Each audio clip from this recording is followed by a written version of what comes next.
So what's up, Amy? How are you? Yeah, doing well, thank you. Thanks a million for coming on. Really appreciate it. Yeah, thank you for asking me. So I think the start, I suppose, with everybody is like, how did you get started in taekwondo? Where did the martial arts journey start? Oh, so it was actually my parents, and they had myself and my sister, and they just felt like the world wasn't like a particularly safe place. So they encouraged us into like lots of sports, but then they just thought martial arts would be like a valuable life skill. So that's the reason that we started. So my parents took me along to my local taekwondo club, which was like an ITF style club at the time.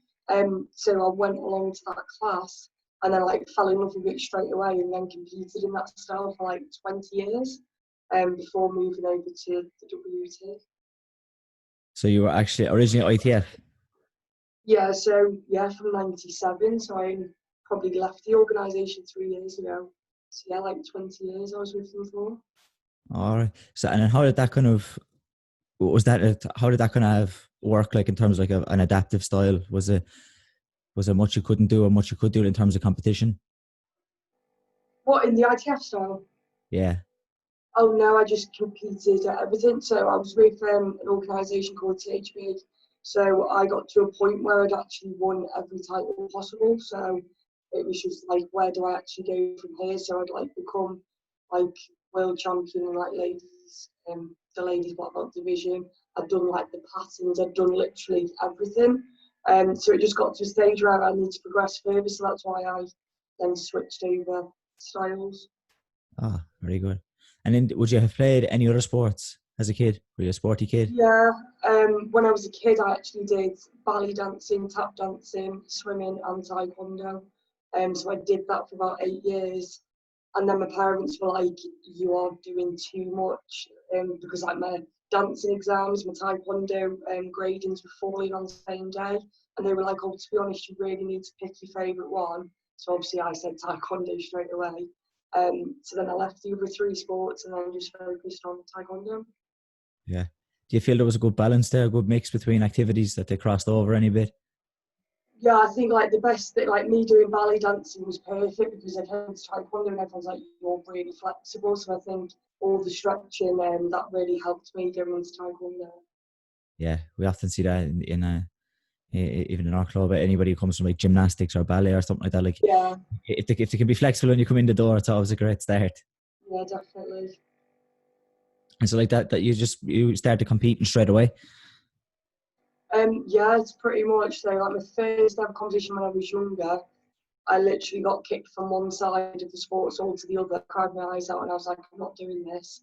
I think I had like a year off, and then the same competition that I went to the following year, I got gold, and then I was like, oh, okay, I love it now. And then just from then, I've just competed ever since. Yeah. Were you ever more patterns or sparring at that time? It was a mixture of both, to be honest. But yeah, I did love patterns when I was younger, but I just did every event because I just loved taekwondo. So at the time, I just did everything. Yeah. I think that kind of happens a bit. Like I was always because my style would be ITF, Yeah. and I was more patterns as a kid. Like wasn't I was always okay at sparring kind of in the club, but when it came to competition, I wasn't great. But patterns like Okay. that. But then I got to a stage where that kind of flipped. And I much preferred it. Like I still would compete in both, but just prefer. Okay. I ended up in kind of better and preferred sparring. Like just to get to a point where it flips. Like so, it's kind of mad like that, isn't it? That you prefer one, Yeah, but it it can is. flip around. Yeah, it's crazy. But it's good like you've got the option because obviously sparring isn't for everyone, so it's nice that other people can still enjoy the taekwondo even if it isn't like through sparring. Yeah. And did you find it was a good sport, a good activity? Like you were never treated any different, like considering obviously the disability and that was there ever that was never an issue, was it? Um, no, to be honest, I think like when I was younger, like childhood, I didn't think it was an issue at all. I feel like it was included in everything. I would say becoming like an adult into my 20s and now 30s, yeah, it's more of an issue nowadays. I feel like people do make comments and they put limitations like on you before they even get to know you, which is really interesting. I think like becoming like because now I'm a para athlete, I'd always thought whatever the correct term is, able-bodied before. So a lot of people are like, oh, you're a para-athlete now. So I think when I was first given that label, that was quite a different concept for me to deal with. But yeah, answer to your question, I think it's just a lot more difficult now I'm an adult. I feel like there's a lot more negative comments made in comparison to when I was younger. Yeah. So it's kind of, that's the thing with kids, I suppose, even though, isn't it? They don't really care. It's kind of, as you get older, more adults kind of tend to put labels on it. Kids don't care. They just Yeah, get on with definitely. it. Yeah, definitely. But that's interesting. So like when then did it come around that you had a chance to become a part of Team GB? So, the first ever para competition was 2009, and at first I was like, I'm not really going to go to this competition because like they'd called it a special games, and I was like, I don't like the wording. Changed my mind, ended up going to this competition, which was in Azerbaijan, got bronze, and then from then on I thought this is like a really positive opportunity because you get to showcase other para athletes, and it was other athletes that had the same disabilities as me, which I was unaware of, that there was more people out there from other countries. So after that, I just continued going to the para competitions and medaling. So like due to my consistent medal success, it was obviously spoke about that it may go into the Paralympic Games, and then it was 2017 that we had like the home World Championships in London, where I became world champion. So from then it was like this girl's got medal potential for Tokyo. So money was then invested to fund like a world class para training program. So it was probably 2017 that things really did start taking speed and moving forwards in para sport. Yeah. And so like these tournaments that you've done, the para sports, would those championships have ran alongside, we'll say, as with the able-bodied ones, or would they have been like your own separate circuit? Yeah, they are usually separate. Sometimes there'll be a competition and we will be on before or after other events. But yeah, it is usually a separate calendar in comparison to the Olympic athletes. Yeah. And they, so like, what type of other, I suppose, disabilities would you see at these tournaments? Like what are the type of things that you would tend to see? Okay, so my category is quite complex. So classification for Paralympic sport, if anyone's looked into it, it's very complicated. The division I'm in, it's K44, which is Karugi, and then 44. So the people who qualify for my division would be the same disability as myself, which is um, like an amputation or arm missing. But also we have girls and males that have got MS or cerebral palsy, so they can actually classify into our category. So they're the main sort of disabilities that would qualify for para-taekwondo, and then for the Paralympics, there's also other divisions there as well. Yeah. So I suppose, well, I think it's got, like, I suppose it's kind of, it's great that there's, I suppose, an outlet for that as well. Like that, it's, I don't know, like maybe taekwondo isn't something that I think not a lot of people know that there is that avenue out there, like the adapted kind of style. So it's great that that actually is, and I think it'd be good if more people become aware, because like some people might think to compete at the highest level that you can't, but like there's an avenue that you can. Yeah, I totally agree. So I think that was my view. It was like, oh, I've gained everything I can, I've achieved everything I can. So then when para taekwondo was then in the games, I thought, oh, this is another opportunity, and I think that's why I'm so excited about going to Tokyo, because I will be the first person to. Well, I'm the first person to qualify. So to showcase it to other people, they can then watch and be inspired. So for instance, if you've got a parent watching it on the television and they've got like a child and think, oh, like my child might not ever do sport, they might not ever achieve anything. I think if they've got role models like myself and other Paralympic athletes, that just gives them a bit of like hope and a bit of encouragement that their child can get involved in sport and achieve good things. Yeah. I think that is one of the biggest things I think that the Olympics and the Paralympics brings every 4 years is it really helps participation in all sports, because like there's lots of sports that people don't see on a day-to-day basis that they see at the Olympics, they see at the Paralympics, and it kind of goes, oh, maybe that's something I could try. So I think that's like a massive thing for sport is the Olympics, is the Paralympics. Yeah, definitely. I just think it's such a good way of just, as I say, showcasing it to everyone and just giving people a bit more education and insight to what these athletes actually do and what you can achieve. Yeah. And then when, like before, like GB started putting some, I suppose, some funding towards the program, how did you find? I suppose, like, would you have been working on that at the time, and would you have been balancing a job with training? Yeah. So yeah, like GB Taekwondo were like really good with me, even though I wasn't a funded athlete at the time. They would allow me to come and train at the facility. So I did 3 days a week there, and then I would travel back to Chester, where I'm originally from. So I'd be doing like assemblies in schools. I'd be doing after school clubs. There was a point where I was working in retail, which I absolutely hated. So it was literally just going to Chester, doing my job or teaching, going back to Manchester, and I literally just did that until I got funding. And like the only day I had to have off was like a Sunday. But yeah, it was just very backwards and forwards, and it was quite hard managing the time because obviously I needed to earn money to then fund myself to train. So yeah, it was quite difficult at the time. Yeah, that's the challenge with a lot of sports. It's a challenge. I know that kind of even for ourselves in ITF, like we don't, because it's very hard for us to get funding because we're not the Olympic style. So Yeah, you're trying to go to all these competitions and these different places, and you have to fund it yourself. And oftentimes that can affect I suppose, the quality of the overall team, because especially when you get to like seniors and you get to the adult level, that people do have jobs, they do have other commitments, and sometimes yeah, you have to exactly. prioritize. So trying to afford it, and that it can affect the quality of the overall team. But it's the funding definitely does make a big difference on what people can do. Yeah, it definitely does because I was in the same like situation as you. So when I was like ITF star, like my parents would literally they just funded the whole of my training, going abroad, gradings, everything. So yeah, it is really demanding if you don't get that additional support. Yeah. And did you find up then a ramp up, like when you became full time? Did you find that like your training, then you were able to increase your training, the amount of training you did? Yeah, so once I become full time, that was it. So that's like my full time job. I no longer had to like do teaching or work in retail. So that was it. So yeah, it just made my life so much easier. So it's just a full time job, full time training, um, and just like yeah, really well looked after. I don't have to commute backwards and forwards. So like we're housed in Manchester near our Olympic and Paralympic facility. So yeah, it's just perfect, really. Yeah. So then what does the training schedule look like? How many times a day would you train, and like what's the kind of breakdown of those sessions? Would it be like how many strength and condition sessions to taekwondo sessions would you do?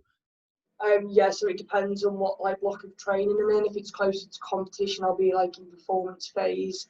But if I'm just like practicing, getting all my reps and my drills in, that'll be like a general phase. So it depends. But a standard day, wake up in the morning, I'd do a fasted weigh-in, I'd log what I weigh.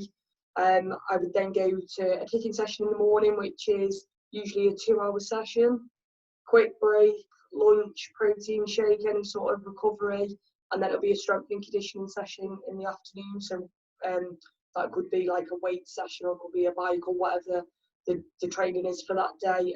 So that's a standard week, Monday to Friday. So it'd be twice a day for the week.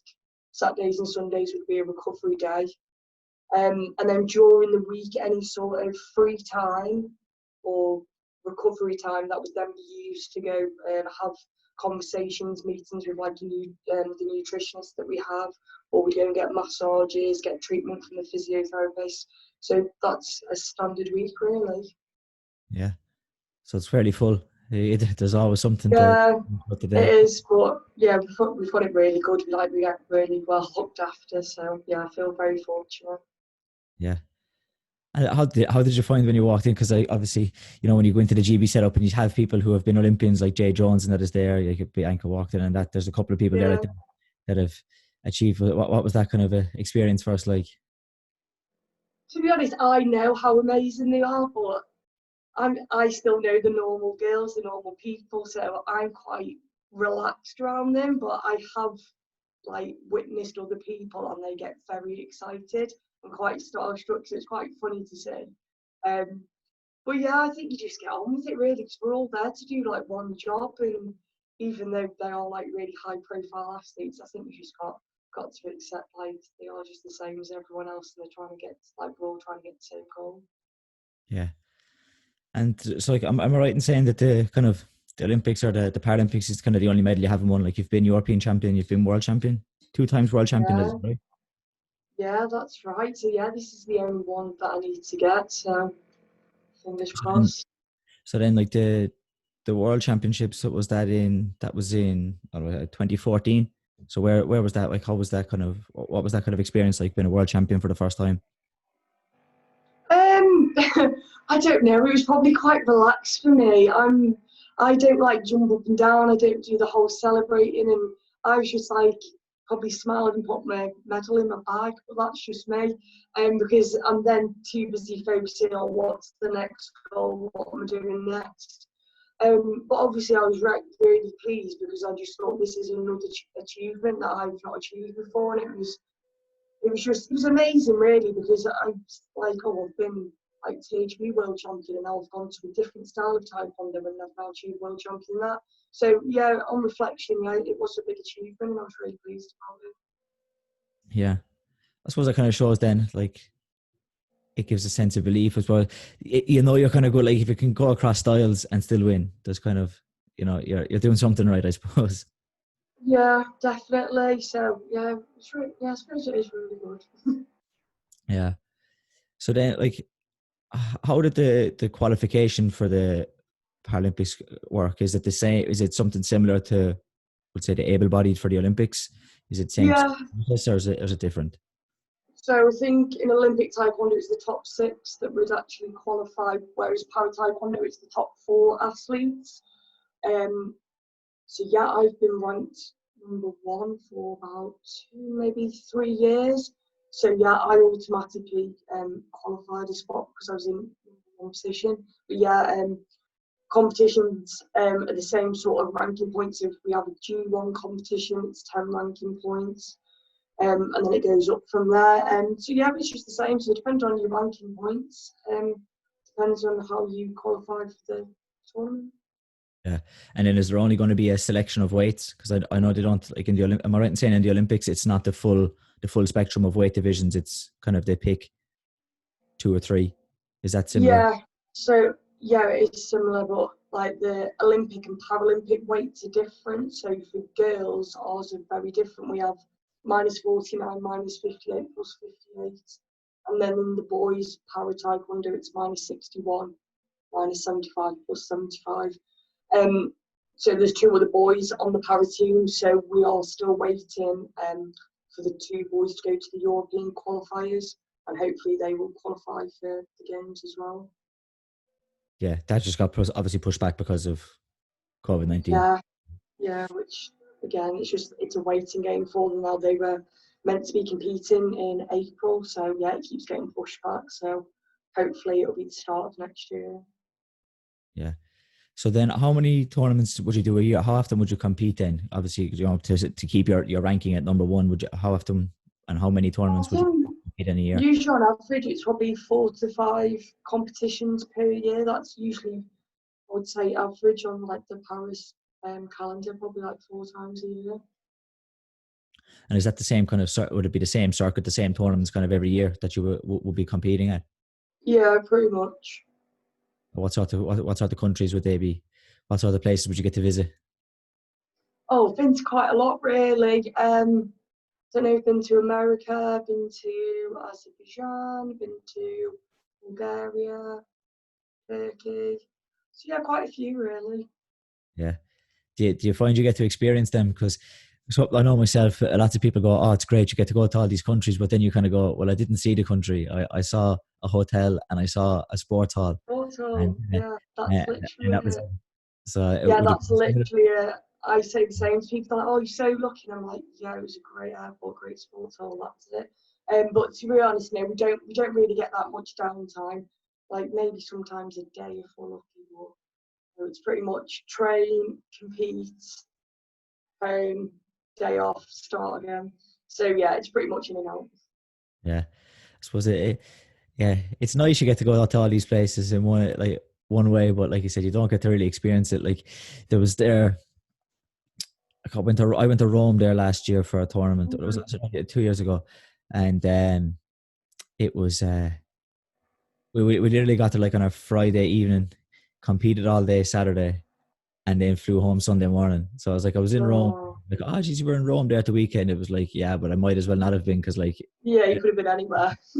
it literally could have been. It could have been like it wasn't like didn't get to the Coliseum, didn't do any of that, didn't do any touristy stuff. um, Literally land, weigh in, go to sleep, get up, compete, go to sleep, get on a plane.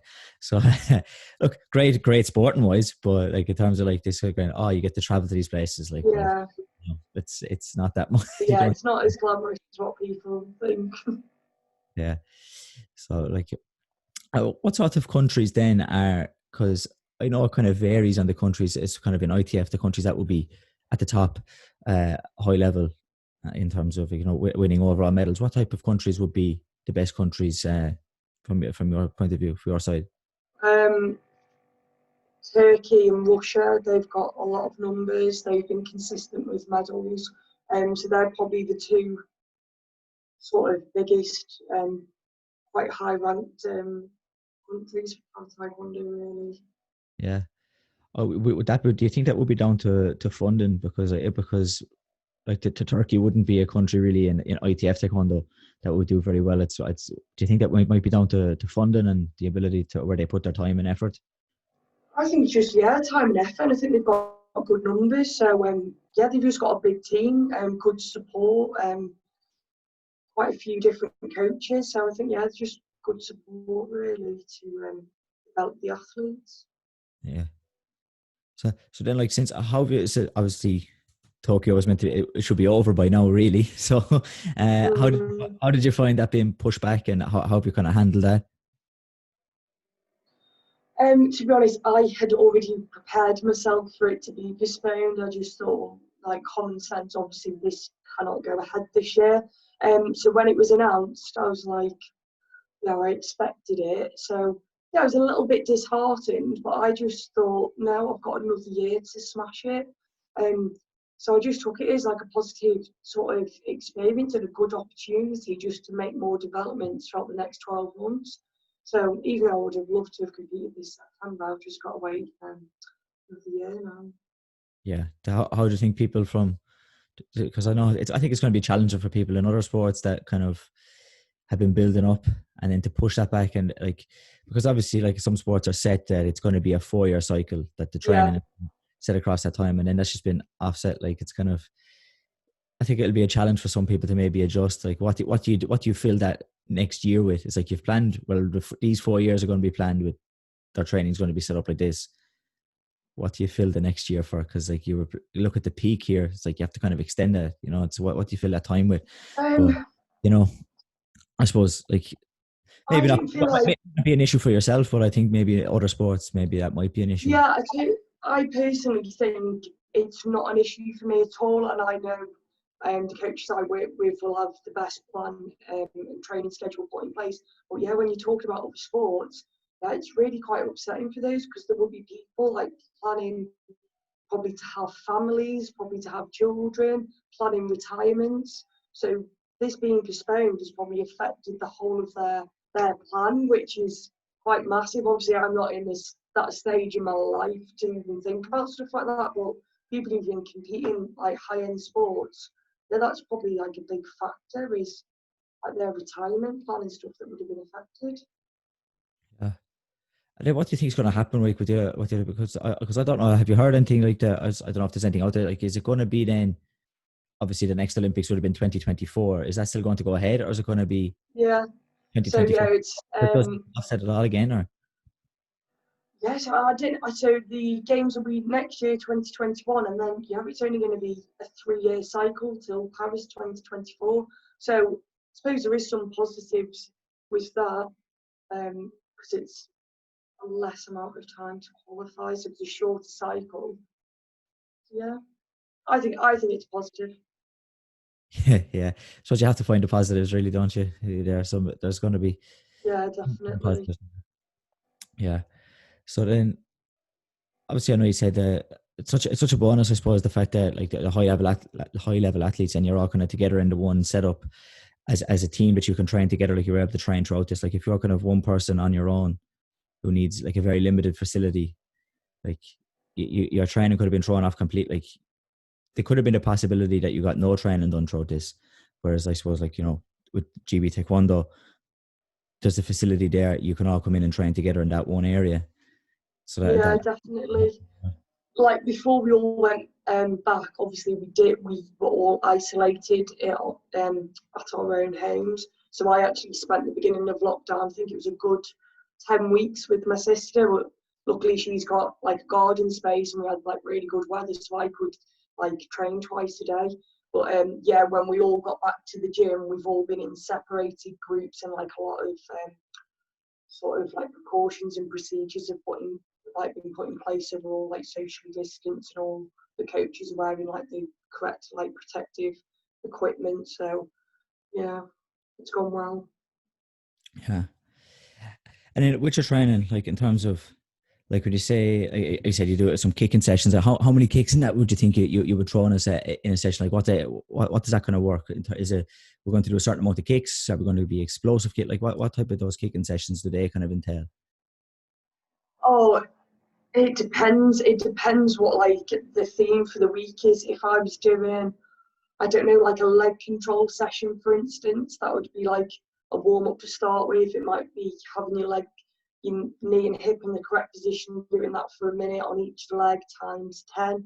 And then you develop it going into a more static where you're actually doing the kick, and then develop it again so you're traveling. It all depends on what particular area of kicking or what drills we're covering at that time. So yeah, I tried to think how many kicks I do in one session, because it would be a lot. Yeah, it could be an interesting thing to track. It could be quite surprising, I think, for some people, like how many kicks people could actually throw in a training session. If you add it up Yeah, even across a week or a month or so, like I think, you know, people would be surprised. yeah, because you know like how many rounds you do. If I did like 20, 30 rounds, but it's just like, yeah, doing how many kicks I'm doing per round. Yeah, it'd be quite interesting to know the numbers. Yeah. And so did you, in terms of like crossing over, I presume there wasn't much of a struggle to cross over? Because I know some people, I spoke to some people who came from kickboxing and that were like, you know, and you know, punching obviously is something that if the people I've had on, they were heavy on, you know, using their hands. You wouldn't have had that much of a struggle. Yeah, Did you find? Do you think that was a benefit? Because like I know some people come from kickboxing and came to the fighting chance, like they were being very hand heavy. I suppose that was, I suppose, a benefit. When you switched over, you didn't have to worry about that so much. You know, there's positives there. oh, to be honest, when I first switched over, yeah, when I first switched over, it was a nightmare, because, like, I think a lot of kickboxing and like ITF style, you do like like a side kick, a stab, and then you go in punching, which I would have done. So when I first switched over, I did actually punch someone square in the face, and I was like, yeah, I've been disqualified now. So yeah, luckily, like I got out of that habit very quickly, and I think you learn like a lot more smarter tactics instead of going so like big and obvious punching with your hands. But yeah, at first I was one of those like, oh god, I've just punched someone in the face, and everyone's like, oh, you can't do that. But like it's such like a bad habit to begin with. But yeah, I soon got out of it. Yeah, it's just, you know, it's just once it's ingrained, like, you know, and once it's Yeah, in, definitely. I suppose if it's in the heat of competition, like it just comes out, you know, what you've trained Yeah, over and over again. yeah, definitely. Yeah. So like with regards to that, how long before were you going to fly out to Tokyo? Like, was it going to be much of a, I suppose, acclimatization when you got over there, or was it going to be out kind of Yeah, I fairly think close we to were the game? just going to do like a week before, do a holding camp. So I think it was just a week it was. So we would have flown out round about the end of August, and then my competition is September 5th, I would have thought. So yeah, that would have been the timescale we would have been out there. Yeah, would that have been? Is it like this for all your competitions? Because for us, when we compete, it's pretty much you have all your fights on the same day. Maybe if you get to the semi final or final, it might be pushed maybe to the next day, but pretty much it's same day your whole division. Is that the same for? yourselves there, or is it Yeah, day so or the one fight a day? yeah, so the Paralympics will be over 3 days, but I just compete on one day. So, for instance, my first match might be 10 in the morning, then semi-finals like a few hours later. So yeah, it'll all be in one day, but the whole categories are over 3 days, but I just fight on the one day. Yeah, yeah, that's because I have spoken to some people from like other ones like I know like Wacko Kickboxing do theirs across. You've one fight a day, Oh uh, yeah. which again that's a different approach to have it knowing that you're going to be on today and it's going to be all done today and you get through it. Like how you prepare for that is different to maybe how you would prepare across a couple of days. But yeah, I suppose it's handy like that. You're competing all across one day. Yeah, I think I'd prefer to do it one day. I think like mentally preparing every single day. I think the good thing about it is you get more recovery time in, but it's quite isn't it? Yeah. But then you think maybe would you though? Because like when you probably like after you've competed, you're getting up the next morning, you can be a little bit stiff, a little bit sore, and then you kind of have to get yourself ready to go again, and then you have to do that again. Whereas like it could be much easier to, I suppose, once the adrenaline is going on one day, you can keep it going for a bit easier maybe. Yeah, possibly, but I don't know. As long as you've got like a good recovery plan the night before, like it could help you. Like the next morning, you might feel even fresher. But who knows? So, like in terms of the circuit, do you find yourself fighting a lot of the same people over and over again, or Yeah, or is the change over in the people you would compete against? Is there much change over there? not particularly. I do usually note the girls that I will be fighting in the category, and I've been up against them like a few times. Yeah, what again? They'd be mostly the Turks and the Russians. Is it or is there? To be fair, in my category, like my main competitors, there's a girl from France, a girl from Brazil, another girl that I've been up against a few times from Uzbekistan. So yeah, there's a few different ones really. There's not too many Turkish Russians in my category, but I think like the men's divisions, that's where the bigger numbers are. Yeah. So would you feel like you have a main kind of rival that one person you kind of look for in the draw every time? Yeah, probably Uzbekistan. We're usually quite close really when we fight each other. Would that be separated in the draw? Would you be seeded to opposite sides, like depending on your ranking? Yeah, so yeah, depends on your ranking, depends who you draw on the day.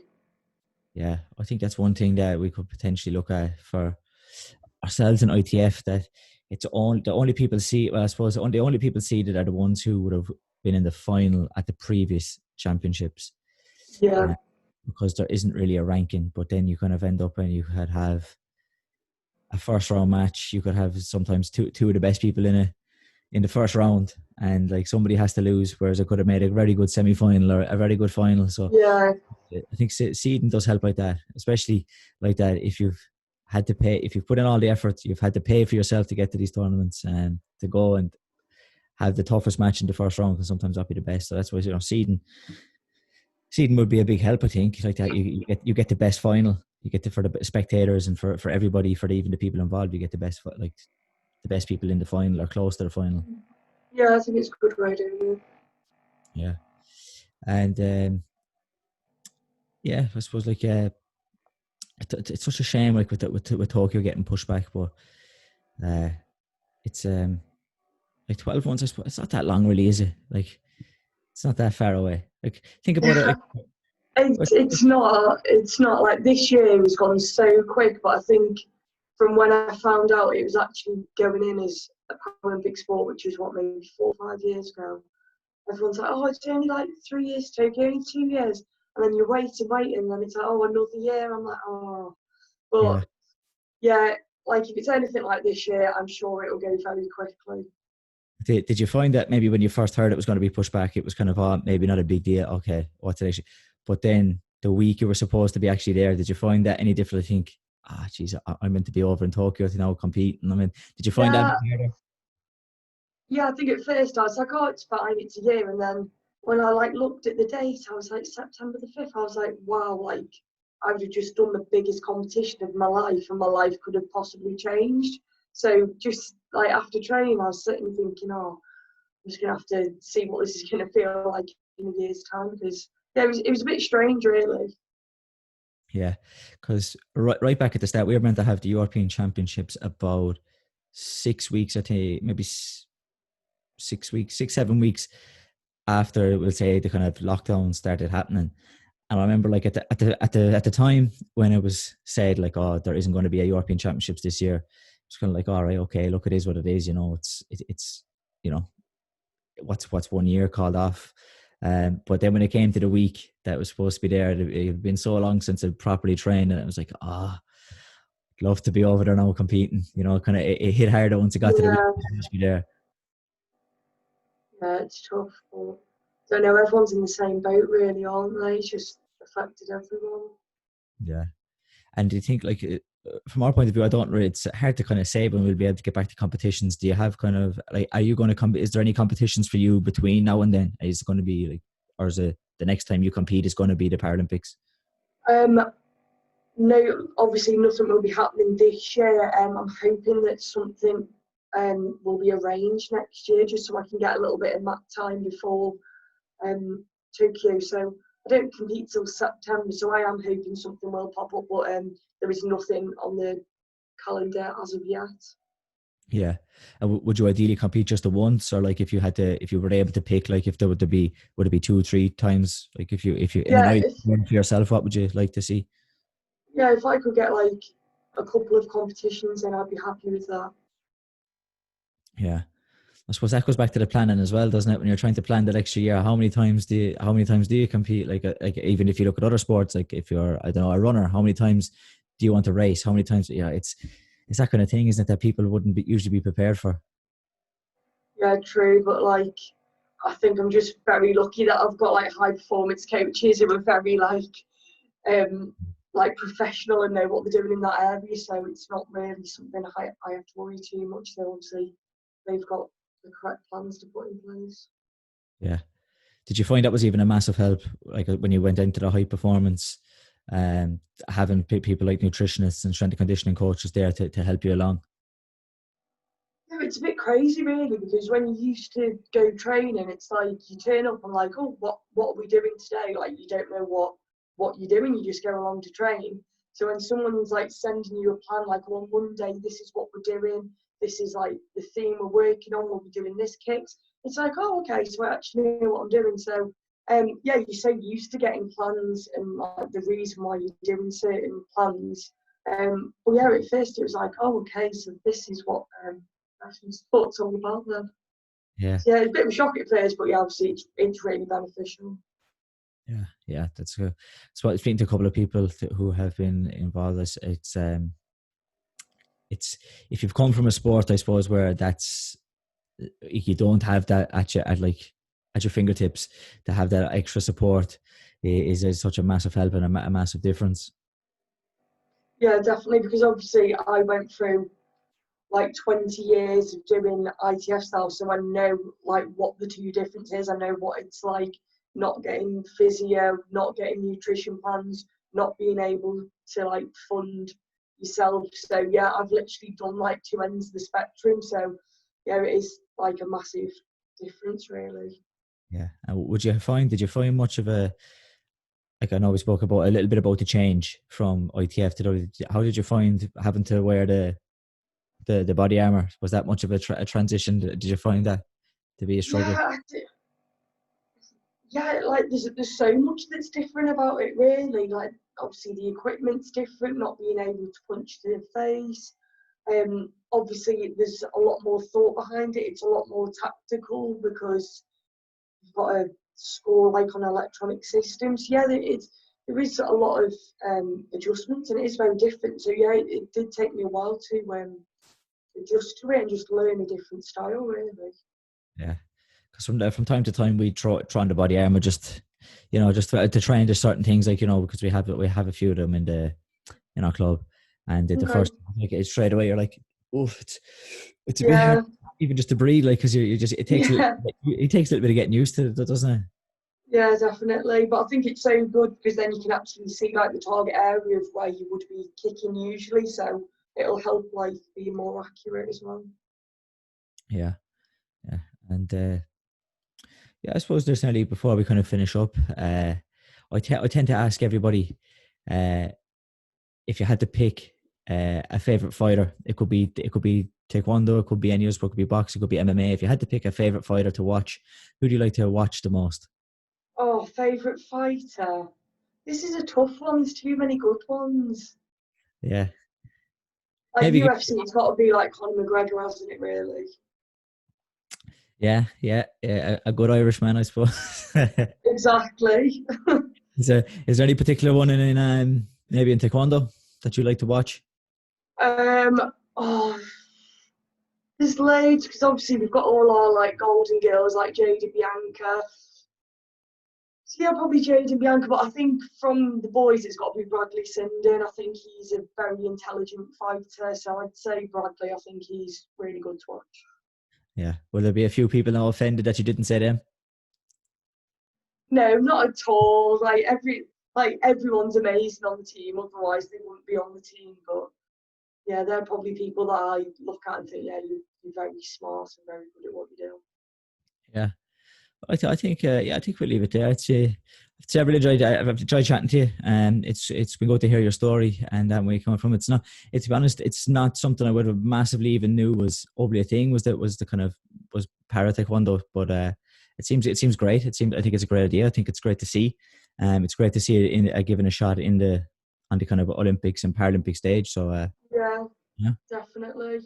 Yeah, I think it just needs to like get it out there more. 'Cause so many people don't know. I'm like, yeah, it's actually a Paralympic sport. But yeah, hopefully we'll get the word out there more. We'll get more athletes in eventually. So yeah. fingers crossed. Hopefully the Paralympics helps with that. Like you said, put it out there and Yeah, give it a definitely. platform. So yeah, thanks mate for coming on. All the best No in problem. Tokyo next year, and Thank you. Hopefully we can do another one and I've got my medal and then we can have a chat about that. Fingers crossed. yeah, for sure, definitely. I don't doubt there's going to be a gold medal there. Yeah, hopefully. Thank you. Lovely stuff. So take care, all the best. Enjoy the All weekend. right, have a lovely weekend. Yeah. Okay, bye.